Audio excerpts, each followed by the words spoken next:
në këtë seancë për pyetje deputetësh. Unë jam përcaktuar që 2 pyetjet e mia t'i drejtoj tek kryeministri. Në pyetjen e parë po shkoj drejt për drejt në parashtrimin e pyetjes për faktin se tema për të cilën do të flas ka të bëje me një temë e cila tashmë është e njohur mjaftueshëm për opinionin publik, besoj edhe për kryeministrin dhe për të gjithë ne të tjerët.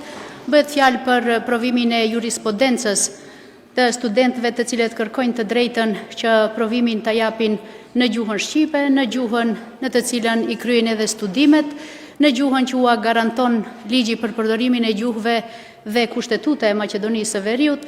Prandaj pyetja ime drejt për drejt është, kryeministër, a ka plan konkret, ditë konkrete për zgjidhjen e provimit të jurisprudencës në gjuhën shqipe?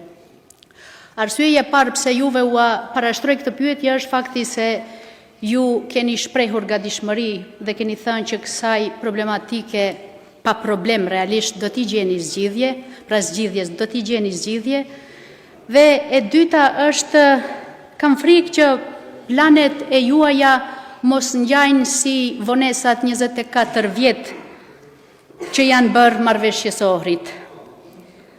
Kam frikë po ashtu se do ta solloratni Komisionit të Venedikut me vetëm një qëllim: bërjen të pavlerë të çdo të drejtë kolektive të ne shqiptarëve këtu, edhe kur shkruhen në letër dhe janë të garantuara me ligj.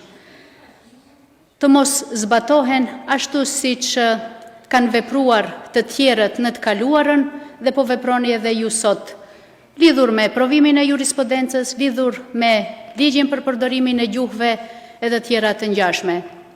Unë e di që shpeshherë kur është hapur tema e përdorimit të gjuhës shqipe, ju vetë kryeministër keni thënë që kjo çështja e gjuhës shqipe përdoret për politika të ulta ditore.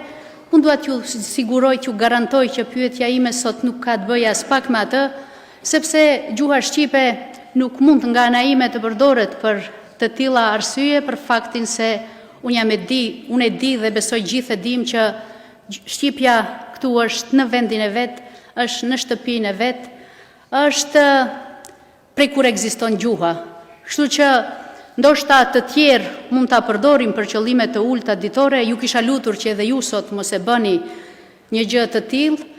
Megjithatë, dua t'ju them faktin që këtë nuk duhet ta bëjmë askush, sepse duhet të gjithë jemi të vetëdijshëm që Maqedonia e Veriut, ky shtet i joni i përbashkët, ka perspektivë vetëm si shtet bilingual. Prandaj pyetja ime për ju, kryeministër, është: a ka plan konkret, ditë konkrete që zgjidhjes t'i gjeni zgjidhje?